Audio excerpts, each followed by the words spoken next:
বিসমিল্লাহির রহমানির রহিম। রাসেল টিউটোরিয়াল থেকে সবাইকে স্বাগত। আজকে আমরা করব স্ট্রাকচারাল মেকানিক্স এর দ্বিতীয় অধ্যায়।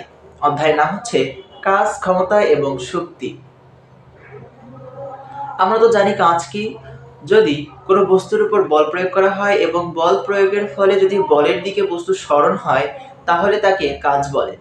ক্ষমতা হচ্ছে কাজ করার হার, অর্থাৎ সময়ের সাপেক্ষে কাজ করার হারকেই ক্ষমতা বলে এবং শক্তি হচ্ছে কাজ করার সামর্থ্য। আজকে এই কাজ, ক্ষমতা, শক্তি নিয়ে আমরা বেসিক অধ্যায় থেকে বেশ কিছু গাণিতিক সমস্যা সমাধান করার চেষ্টা করব। আমরা প্রথমে এই অধ্যায়ের সূত্রের বেসিকগুলো ক্লিয়ার করব। আমরা ক্লাস 9-10-এ পড়ে এসেছি যে ক্ষমতা হচ্ছে কাজ করার হার। আমরা জানি কাজকে W দ্বারা প্রকাশ করা হয়, ক্ষমতাকে P এবং সময়কে T দ্বারা প্রকাশ করা হয়। ক্ষমতা হচ্ছে দুই ধরনের, একটা হচ্ছে মোট প্রদত্ত ক্ষমতা এবং কার্যকর ক্ষমতা।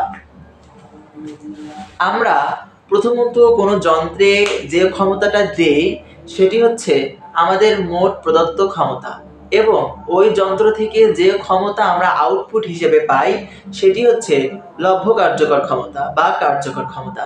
তাহলে ক্ষমতা দুই প্রকার এবং কর্মদক্ষতা হচ্ছে লব্ধ কার্যকর ক্ষমতা এবং মোট প্রদত্ত ক্ষমতার অনুপাতের সমান। তাহলে ক্ষমতা এখান থেকে আমরা লিখতে পারি ক্ষমতা P ইকুয়াল কাজ ভাগ সময় এবং কর্মদক্ষতা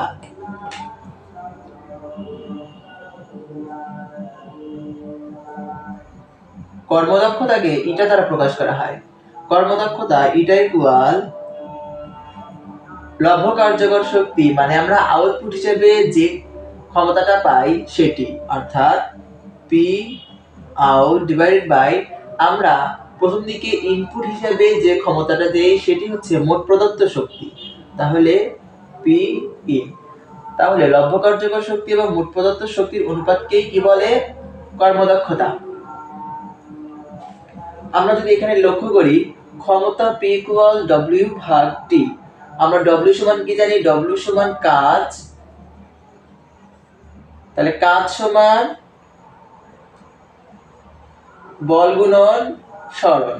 আমরা জানি যে W ইকুয়াল Fs, তাহলে W এর জায়গায় আমরা Fs টা বসিয়ে দিতে পারি, Fs divided by T। Fs divided by T।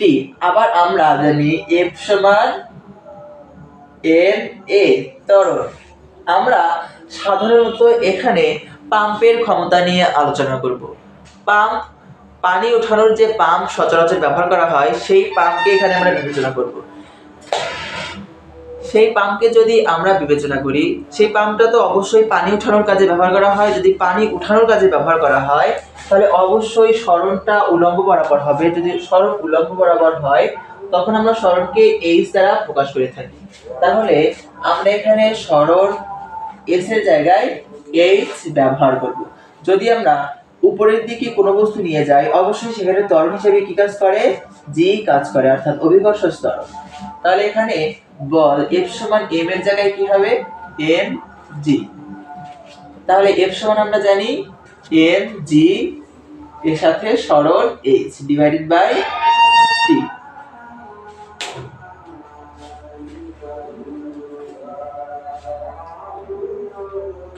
তাহলে আমরা যে কার্যকর শক্তি পাবো, মোট প্রদত্ত শক্তি কিন্তু ফিক্সড, এটা নির্ণয় করার কোনো প্রয়োজন নেই এবং এটি নির্ণয় করা যায় না। মোট প্রদত্ত ক্ষমতা হচ্ছে ফিক্সড, যেটা আমরা ওই মেশিনে বা ওই যন্ত্রে দিয়ে থাকি সেটি হচ্ছে মোট প্রদত্ত ক্ষমতা। এবং কার্যকর ক্ষমতা আমরা যা পাই, অর্থাৎ যখন আমরা যন্ত্র একটু চালু করি সেই যন্ত্রে ঘর্ষণ হয়, সেই যন্ত্র চালানোর জন্য কিছু শক্তি অপচয় হয় এসব শক্তি অপচয় বাদ দিয়ে আমরা আউটপুট হিসেবে যে শক্তিটি পাই সেটি হচ্ছে ওই যন্ত্রের কার্যকর ক্ষমতা। এই কার্যকর ক্ষমতা বিভিন্ন যন্ত্রের বিভিন্ন হতে পারে, তাই আমরা এই কার্যক্ষমতা বের করে নিলাম mgh ডিভাইডেড বাই t। তাহলে পি আউটের মান mgh ডিভাইডেড বাই t এবং নিচে আছে কি পি ইনপুট মানে মোট প্রদত্ত ক্ষমতা। এখন আমরা জানি ওজন সমান ভর গুণন অভিকর্ষ ত্বরণ। তাহলে W ইকুয়াল mg। এই W কিন্তু ওজন এবং এই W কিন্তু কাজ, এই বিষয়টি আমাদের মাথায় রাখতে হবে। তাহলে ওজন সমান কি? বস্তুর ভর গুণন অভিকর্ষ ত্বরণ। তাহলে ভর গুণন অভিকর্ষ ত্বরণের জায়গায় আমরা ওজন বসিয়ে দিতে পারি, ওজন into h divided by P into t। তাহলে আমরা কি পেলাম? এটা equal WH divided by P in into T। তাহলে আমরা যদি মোট প্রদত্ত ক্ষমতা বের করতে যাই, তাহলে মোট প্রদত্ত ক্ষমতা যদি এই পাশে নিয়ে আসি, তাহলে P in ইকুয়াল WH, এইটা তাহলে নিচে যাবে, তাহলে এটা T। আমরা জানি আমাদের একক নির্ণয়ের 4টি নিয়ম আছে। একটি হচ্ছে সিজিএস, এফপিএস, এমকেএস এবং এসআই। যদি আমরা এখানে বিভিন্ন একক দিয়ে রূপান্তর করতে যাই, সেহেতু আমাদের একটা বিষয় লক্ষ্য রাখতে হবে। আমরা জানি ক্ষমতা সবসময় এইচপি তে নির্ণয় করতে হয়, অর্থাৎ হর্স পাওয়ারে। আমরা যখন মোটর ক্রয় করতে যাব, আমরা যখন কোনো পাম্প বা মোটর ক্রয় করতে যাব, সেই পাম্প বা মোটরের কিন্তু অশ্ব ক্ষমতায় আমরা ক্ষমতা নির্ধারণ করে থাকি এবং সেই অশ্ব ক্ষমতার মোটরই কিন্তু আমরা কার্যক্ষেত্রে ব্যবহার করে থাকি। সেই জন্য আমাদের এখানে এই এককগুলো হর্স পাওয়ারে রাখতে হবে, অর্থাৎ এইচপি তে রাখতে হবে। তাহলে এইচপি তে রাখার জন্য আমরা সিজিএস, এমকেএস, এফপিএস এবং এসআই পদ্ধতিতে কিছু নিয়ম মেইনটেইন করে এখানে সূত্রে ব্যবহার করতে হবে। তাহলে আমরা জানি 1 অশ্ব ক্ষমতা সমান বা 1 এইচপি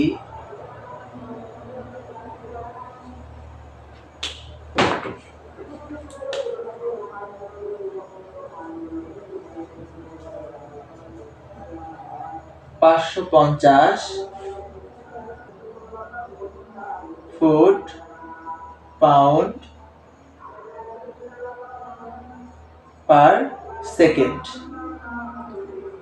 1 অশ্ব ক্ষমতা সমান 75 কেজি মিটার পার সেকেন্ড। 1 অশ্ব ক্ষমতা সমান 4500 কেজি মিটার পার মিনিট। আবার 1 অশ্ব ক্ষমতা ইকুয়াল 746 ওয়াট। এটি হচ্ছে সিজিএস পদ্ধতিতে, এটি হচ্ছে এমকেএস পদ্ধতিতে, এটি হচ্ছে এসআই পদ্ধতিতে। আমরা সবসময় স্ট্যান্ডার্ড মান হিসেবে এটি ব্যবহার করতে পারি, অর্থাৎ 1 এইচপি ইকুয়াল 75 কেজি মিটার। আমরা চাইলে এখানে 550 কিংবা 4500 ব্যবহার করতে পারি, তখন আমাদের এই এককগুলো অবশ্যই লক্ষ্য রাখতে হবে। আমাদের যদি ম্যাথে এই এককগুলো দেওয়া থাকে তখন আমরা এটি ব্যবহার করব, যদি এই এককগুলো দেওয়া থাকে তখন এটি, এবং এটি দেওয়া থাকলে এই 75 ব্যবহার করব। আমাদের সাধারণত কেজি, মিটার, সেকেন্ড এই তিনটে এককেই, অর্থাৎ এম, কে, এস এই এককেই বেশি ম্যাথ দেওয়া থাকে, তাই আমরা এখানে 75 ব্যবহার করব।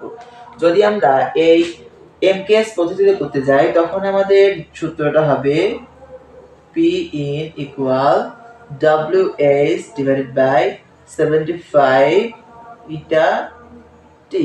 এটি হচ্ছে আমাদের ক্ষমতা নির্ণয়ের সূত্র। এটি হচ্ছে আমাদের মোট প্রদত্ত ক্ষমতা এবং লব্ধ কার্যকর ক্ষমতা নির্ণয় সূত্র, অর্থাৎ যে ক্ষমতায় আমাদের নির্ণয় করতে বলুক না কেন আমরা এই সূত্র দিয়ে সেই সমস্যার সমাধান করব। এটি হচ্ছে এই অধ্যায়ের যে প্রাথমিক সূত্র আছে তার একটির প্রতিপাদন। প্রতিপাদনটা তোমাদের প্রশ্নে আসবে না, তোমাদের বোঝার জন্যই আমি এই সিস্টেমটা দেখিয়ে দিলাম। এখন আমরা আরেকটি সূত্র বুঝবো। সেই সূত্রটি হচ্ছে, যদি কোনো বস্তুকে বৃত্তাকার পথে ঘোরানো হয় তাহলে তার কাজের পরিমাণ কি হবে। মনে করি বৃত্তাকার পথে একটি বস্তু ঘুরছে, তার কাজের পরিমাণ আমরা নির্ণয় করব। মনে করি এই বৃত্তের ব্যাসার্ধ হচ্ছে r, তাহলে কাজ W সমান আমরা কি জানি, W সমান Fs, বল গুণন সরণ। মনে করি একটি বস্তু এখানে আছে, এই বস্তুটাকে F বল প্রয়োগের ফলে এই বস্তুটি এই পুরো বৃত্তটি একবার ঘুরে এখানে আসলো, তাহলে সরণের পরিমাণ কি হবে, সরণের পরিমাণ হবে এই বৃত্তের পরিধির সমান। তাহলে বৃত্তের পরিধি আমরা কি জানি, বৃত্তের পরিধি সমান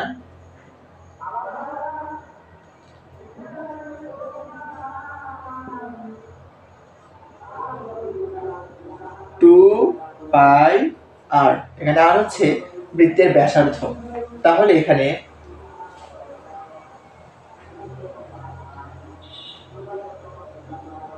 এফ, এস এর মান কি হবে, এস এর মান সরণ যদি একবার ঘুরে আসে তাহলে সরণের মান হবে 2 পাই আর, কিন্তু এস এর মান 2 পাই আর। তাহলে একটু সাজিয়ে যদি লিখি 2 পাই আর এফ। এবং আমাদের যদি বলে যে একটি আর ব্যাসার্ধের বৃত্তাকার পথে কোন একটি বস্তু 10 বার ঘুরে, তাহলে তার কাজের পরিমাণ কত। এখানে কয়বার ঘুরছে, এখানে একবার ঘুরছে, একবার ঘোরার ফলে কত কাজ হয়েছে, 2 পাই আর এফ। যদি বলে যে 10 বার ঘুরে বা 20 বার ঘুরে, তখন আমরা কি করব, সেই জন্য এখানে আমরা n গুণ করে দেব। তাহলে 2 পাই আর এফ ইনটু n। যদি আমাদের নির্দিষ্ট সংখ্যক বার বের করতে বলে তখন আমরা সেই নির্দিষ্ট সংখ্যক এর সময়টি এখানে বসিয়ে দেব। তাহলে এটা একটু সাজিয়ে লিখি 2 পাই n আর f। এখানে আমরা আর এফ এর জায়গায় কি লিখতে পারি, আমরা জানি আর এফ ইকুয়াল টি। এই টিটা হচ্ছে টর্ক। এটা কোথা থেকে পেলাম, আমরা ফিজিক্স 2 তে দেখে এসেছি, যদি বৃত্তাকার পথে নির্দিষ্ট বল প্রয়োগ করার ফলে কোনো বস্তু আর ব্যাসার্ধের বৃত্ত বরাবর ঘুরে, তাহলে সেই বৃত্তের ব্যাসার্ধ এবং বলের গুণফলকে টর্ক বলে। তাহলে আর আমরা জানি ব্যাসার্ধ এবং এফ হচ্ছে বল, তাহলে বল এবং ব্যাসার্ধের গুণফলকে কি বলে, টর্ক বলে। তাহলে আর ইনটু এফ এর জায়গায় আমরা টি বসাতে পারি। তাহলে সূত্র হচ্ছে 2 পাই n, আর এবং এফ এর গুণফলকে টি দ্বারা প্রকাশ করা হয়। এটি হচ্ছে বৃত্তাকার পথে ঘূর্ণনশীল কোন বস্তুর কাজের পরিমাণ। এখন আমরা এই সূত্রগুলো দিয়ে কিছু গাণিতিক সমস্যা সমাধান করার চেষ্টা করব। আমরা বই থেকে একটি গাণিতিক সমস্যা তুলে নিয়েছি, এটি এখন আমরা সমাধান করব। সমস্যাটি হচ্ছে, একটি সেন্ট্রিফিউগাল পাম্প প্রতি মিনিটে 45,000 কেজি পানি 9 মিটার গভীরতা হতে 12 মিটার উচ্চতায় উঠাতে পারে। পাম্পের দক্ষতা 75% হলে পাম্পটি চালাতে কত অশ্বক্ষমতার মোটরের দরকার। তাহলে আমরা এই প্রশ্ন থেকে আগে ডাটাগুলো কালেক্ট করি। বলা আছে একটি সেন্ট্রিফিউগাল পাম্প প্রতি মিনিটে, তাহলে সময় দেওয়া আছে t ইকুয়াল 1 মিনিট। তাহলে আমরা যেহেতু mks পদ্ধতিতে করব, তাহলে এখানে মিনিটটাকে আমাদের সেকেন্ডে রূপান্তর করতে হবে। তাহলে 1 মিনিট সমান 60 সেকেন্ড। এত কেজি পানি, তাহলে এখানে m এর মান দেওয়া আছে 45,000 কেজি পানি এত মিটার গভীরতা হতে 12 মিটার উচ্চতায় উঠাতে পারে। তার মানে আমাদের পাম্পটি আছে হচ্ছে এইরকম একটি অবস্থায়, পানি আছে হচ্ছে এখানে, এবং আমাদের তুলতে হবে এখানে। এখান থেকে এখানে উচ্চতা কত দেওয়া আছে? 9 মিটার, এবং এখান থেকে এখানের উচ্চতা 12 মিটার। তাহলে আমাদের পানি কোথা থেকে কোথায় তুলতে হবে? এখান থেকে এখানে তুলতে হচ্ছে। তাহলে আমাদের সরণ কত হবে? অবশ্যই এখান থেকে এখানে দূরত্ব। তাহলে আমরা এখানে h কি লিখব? 9 মিটার প্লাস 12 মিটার। তাহলে 21 মিটার। তারপর আমাদের কি দেওয়া আছে? পাম্পের দক্ষতা। এই দক্ষতাটাই হচ্ছে কর্মদক্ষতা। আমরা জানি কর্মদক্ষতাকে কি দ্বারা প্রকাশ করা হয়? ইটা দ্বারা। তাহলে ইটা ইকুয়াল 75%। এটাকে পার্সেন্টে রাখা যাবে না, পার্সেন্ট তুলে দিতে আমাদের কি করতে হবে? 100 দ্বারা ভাগ করতে হবে। তাহলে 75 ডিভাইডেড বাই 100, তাহলে 0.75।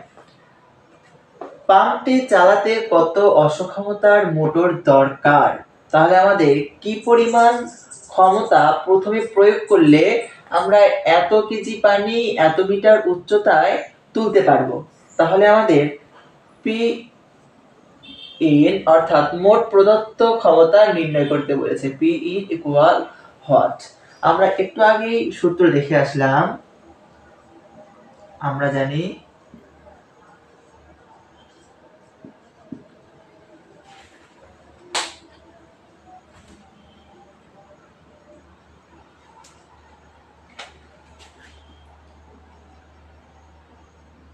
P in equal WH divided by 75 eta T।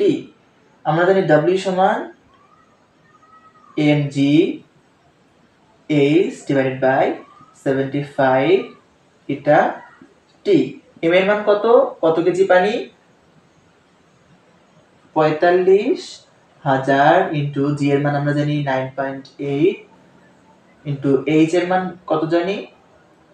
h এর মান 21 ডিভাইডেড বাই 75 ইনটু এটার মান কত? 0.75 ইনটু t এর মান কত? 60 সেকেন্ড। এটা এখন আমরা ক্যালকুলেশন করব। আমরা ক্যালকুলেশন করলে মানটা পাচ্ছি 280 HP। এই HP হচ্ছে হর্স পাওয়ার, যাকে বাংলায় বলা হয় অশ্বক্ষমতা। তাহলে এটাই হচ্ছে অ্যানসার। অর্থাৎ যদি আমরা এত অশ্বক্ষমতার একটি মোটর ব্যবহার করি তাহলে এত কেজি পানি এত সময়ে এত মিটার উচ্চতায় তুলতে পারবে। আশা করি তোমরা সবাই বুঝতে পেরেছো।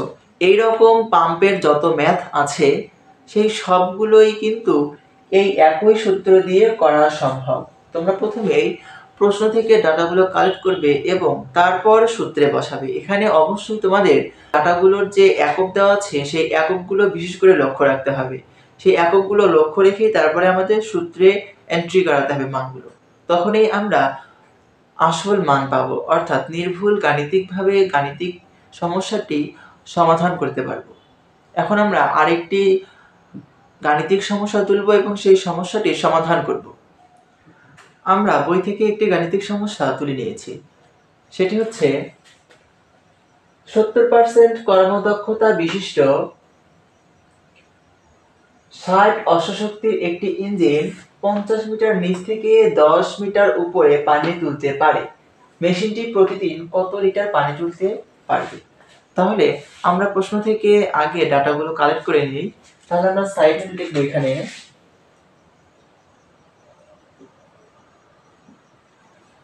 দেয়া আছে 70% কর্মদক্ষতা বিশিষ্ট।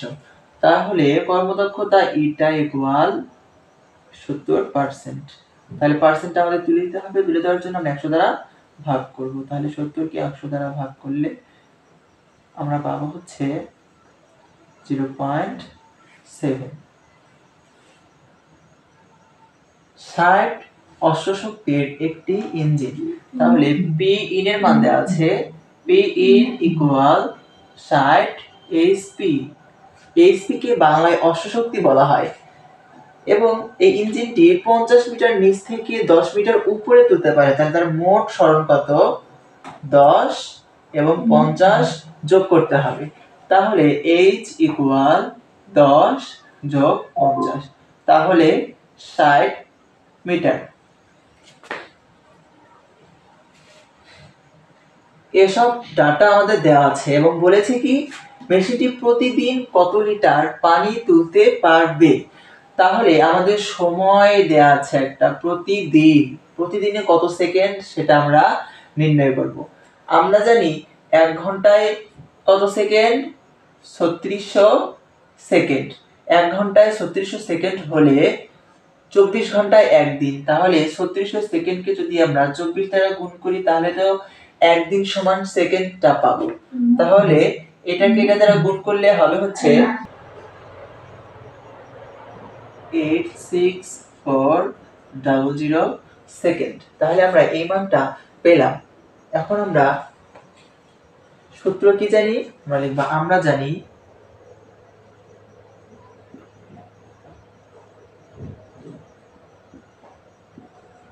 PE equal WH divided by 75 eta T। PE আবার W সমান জানি M G H divided by 75 eta T। আমাদের কি বলছে? কত লিটার পানি তুলতে হবে, অবশ্যই সেটা M এর মান। তাহলে আমরা M সমান কি লিখতে পারি? M equal PE into 75 eta T এই পাশে ভাগ অবস্থায় আছে, যদি এই পাশে পার করে দেই অবশ্যই গুণ হবে। তাহলে PE এর সাথে গুণ হবে 75 eta T divided by M এর সাথে G এবং H গুণ অবস্থায় আছে, যদি পার করে দেই তাহলে ভাগ হবে। তাহলে G H। এখন আমরা এখানে মান বসিয়ে দেব। PE এর মান কত দেওয়া আছে? 60 into 75 into এটার মান কত? 0.7 into t এর মান কত? এত সেকেন্ড। 86400 ডিভাইডেড বাই g এর মান হচ্ছে 9.8 into উচ্চতা, কত উচ্চতায় তুলতে হবে পানি? 60 মিটার উচ্চতায়। এখন আমরা এটা ক্যালকুলেশন করলে পাবো 4536000 এত